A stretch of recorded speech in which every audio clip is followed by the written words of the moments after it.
darkness falls, the world we know recedes into shadow, but in the twilight something else stirs. It is an ancient fear, a primal terror that has haunted humanity since we first huddled around a fire, wary of the things that lurk just beyond its protective glow. This is the fear of the predator that was once human, the fear of the deceased who will not rest.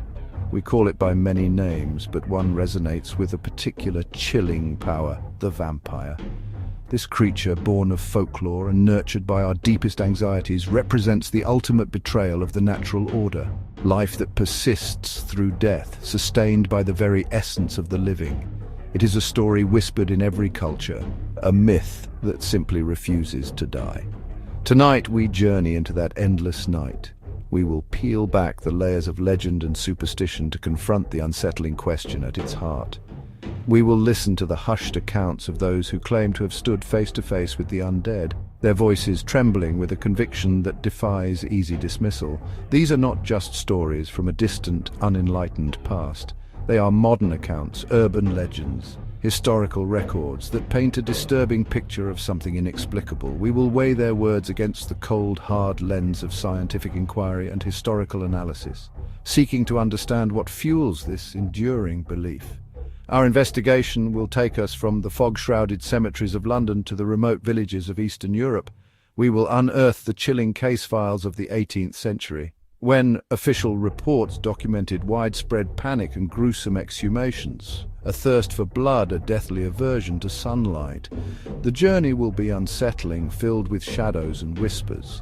The vampire is more than a mere monster from a storybook. It is a mirror reflecting our own mortality, our fear of disease, our fascination with the forbidden allure of eternal life. It represents the thin veil between civilization and chaos, between the known and the terrifyingly unknown. As we venture forth, we must ask ourselves, are we simply chasing shadows, or are we on the trail of something far more tangible?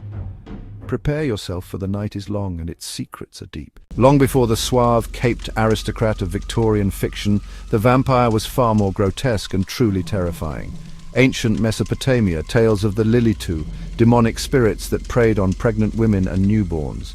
Ancient Greece had nocturnal horrors, the Lamia, a child-devouring demon. The archetype we know best coalesced in the Slavic regions of Eastern Europe, a potent mixture of pagan beliefs and Christian doctrine. In the year 1725, in a small Serbian village named Kiselova, a peasant named Petar Blagojevich passed away. In any other circumstance, his death would have been an unremarkable event, a private sorrow for his family. However, in the days and weeks that followed, something deeply disturbing began to happen. 9 other villagers, all of whom had been healthy, fell suddenly ill with a mysterious, short-lived sickness and died. On their deathbeds, they all claimed the same thing: that in their dreams, the deceased Petar Blagojevich had come to them, laid himself upon them, and throttled them, stealing their breath. The village was consumed by a wave of unparalleled terror, a certainty that Blagojevich had returned from the grave as a vampire. The panic reached a fever pitch when Blagojevich's own wife fled the village, swearing that her dead husband had returned to their home one night demanding his shoes. The villagers, pushed to the brink of hysteria, approached the local imperial provisor, an administrator of the Habsburg monarchy, with a desperate demand. They insisted on exhuming Blagojevich's body to put an end to the plague of death. The official Frombold was reluctant, but faced with the villagers' threat to abandon their homes entirely, he had little choice but to concede. When the grave was opened, the assembled witnesses, including the local priest and Frombold himself, were met with a shocking sight. According to the official report, Blagojevich's body showed no signs of decomposition, despite having been buried for 10 weeks. His hair had apparently grown, his beard had apparently grown. Most disturbingly, the account states that fresh blood was seen at his mouth. They immediately seized a sharpened stake and with a single, violent thrust, drove it through the corpse's heart. Frombold reported that a great quantity of completely fresh blood gushed from the wounds and from the mouth and from the ears. Jumping forward 2.5 centuries, we find that the fear of the undead took hold in the heart of London itself, centered around the magnificent and eerie Highgate Cemetery. This sprawling Victorian necropolis became the stage for a modern vampire panic, They spoke of a tall, dark figure with a hypnotically terrifying gaze that seemed to glide among the gravestones. When two local men, David Farrant and Sean Manchester, independently came forward claiming to be occult experts intent on dealing with the entity, Manchester declared that a king vampire of the undead, a medieval nobleman who had practiced black magic in Wallachia, had been brought to England in a coffin. The story reached its bizarre climax on Friday, the 13th of March 1970, when hundreds of so-called vampire hunters swarmed the cemetery gates, their flashlights cutting through the darkness as they searched for the vampire's tomb.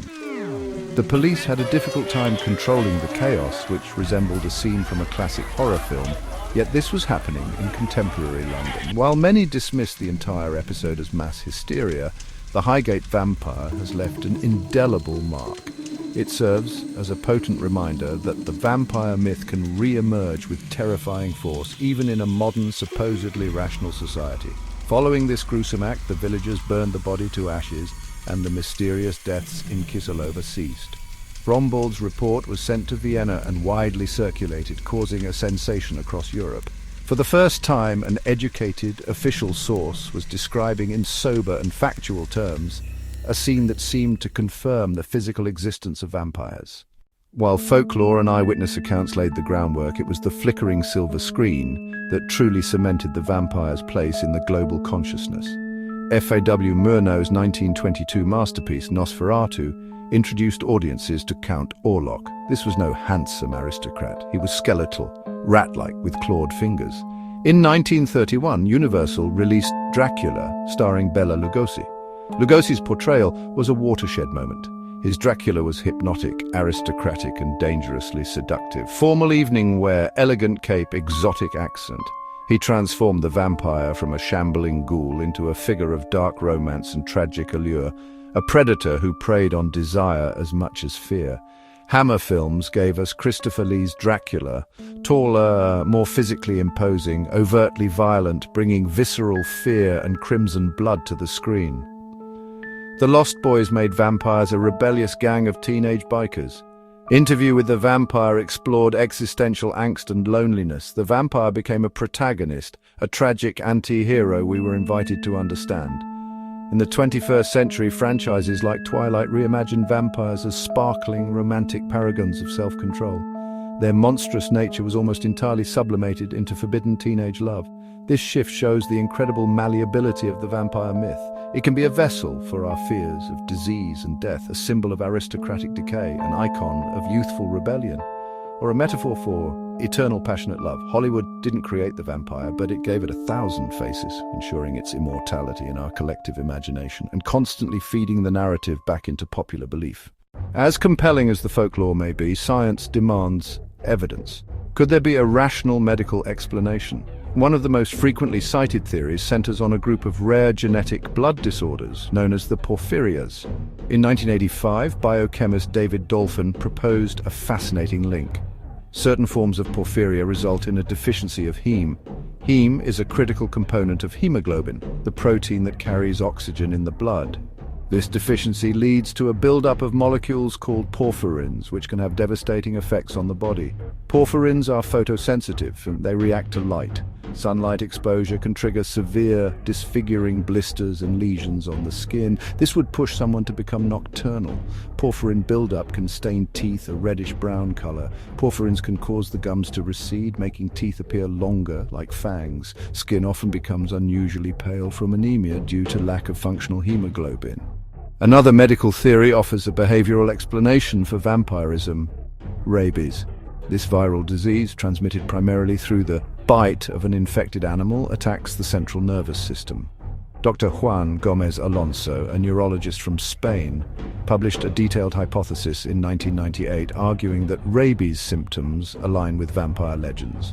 One primary symptom is hydrophobia, an intense fear of water caused by agonizing throat spasms that make drinking impossible. Folklore says vampires are repelled by running water. Rabies affects the limbic system, the brain area controlling behavior and emotion. This can cause extreme agitation, aggression, and a tendency to bite. Facial spasms can retract the lips into a snarl, baring the teeth like a monstrous grin. Imagine a small, isolated village where a person is bitten by a wolf or bat. Weeks later, they act erratically, becoming aggressive, shunning water and attempting to bite others. Without virology knowledge, the community invents a supernatural explanation. The victim has become a monster. However, the porphyria theory has significant flaws and isn't widely accepted by medical historians as the primary origin of vampire myths. CEP is incredibly rare, perhaps only a few hundred people worldwide today. Unlikely to have been common enough in 18th century Eastern Europe to spawn the myth, the vampire myth is far older and more geographically diverse than knowledge of porphyria. The symptomatic overlap is intriguing, but likely a coincidence rather than a direct causal link. Science offers porphyria and rabies as possibilities, not definitive answers. Beyond specific diseases, the enduring power of the vampire myth may lie deep within the architecture of the human brain itself. Our minds are pattern-seeking machines, evolved to find agency and intention even where none exists. This tendency, known as the hyperactive agency detection device, was a crucial survival tool for our ancestors. Mistaking the rustle of leaves for a predator was a harmless error. Failing to detect a real predator was a fatal one. This cognitive bias makes us prone to seeing faces in clouds, hearing whispers in the wind, attributing malevolent intent to death and disease. The process of decomposition is a prime example. In a pre-scientific era, the natural changes a body undergoes after death would have been terrifying and inexplicable. If a grave was exhumed due to suspicion, people might find a body that was bloated with gas, giving it a well-fed appearance. Purge fluid, a dark liquid from decomposing lungs and stomach, could be forced up to the mouth, looking like fresh blood. Skin slippage, receding gums could make hair appear to have grown, nails appear to have grown, teeth appear to have grown. Sleep paralysis offers another powerful psychological explanation for vampire encounters. This common but terrifying phenomenon occurs when the brain awakens, but the body remains temporarily paralyzed.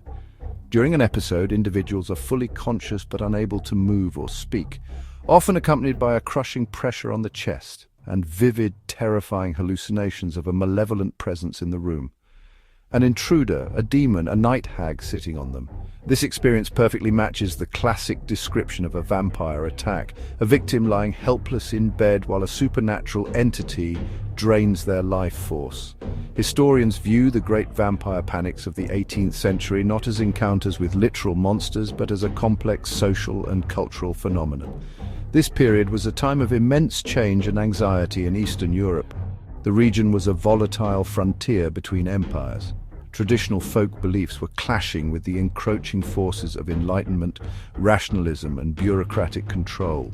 In a world without germ theory, the vampire provided a tangible explanation for inexplicable chains of death, particularly from contagious diseases like tuberculosis.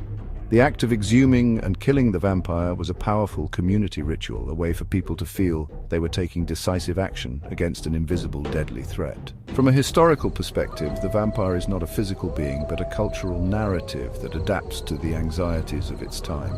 The historian's verdict is clear. The vampire is real, not as a creature of the night, but as an enduring and powerful myth that reflects the societies that tell its story. We began our journey in the darkness, seeking the truth behind one of humanity's most terrifying and persistent myths. Science offers compelling, if not definitive, explanations for individual vampire traits. Porphyria could account for fangs, pallor, aversion to sunlight. Rabies provides a disturbingly plausible model for a monstrous transformation from a single aggressive bite. The science of the mind reveals even more. Decomposition can be mistaken for supernatural undeath.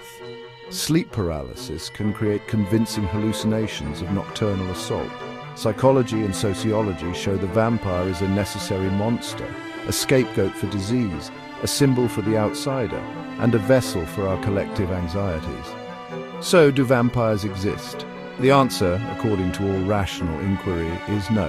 There is no credible, verifiable evidence to support reanimated corpses drinking the blood of the living. Eyewitness accounts can all be understood through medical misdiagnosis, psychological phenomena, and the powerful influence of pre-existing belief. The monster is not in the grave, it is in the narrative. It is a story so powerful that it can make people see what they are conditioned to fear, a myth so potent it can drive hundreds to storm a cemetery in the dead of night. And yet the shadow of the vampire never truly fades. Why? because the fears it represents are eternal. We will always fear death. We will always be unnerved by disease, and we will always be fascinated by the allure of power and immortality. The vampire is not merely a myth. It is a timeless archetype, a dark mirror reflecting the deepest parts of our nature. So long as we gather in the dark and tell stories, so long as we fear what lies just beyond the edges of our understanding, the vampire will continue to haunt us. It will evolve, it will change its face, but it will never truly die, for it lives not in a coffin, but in the enduring power of the story itself.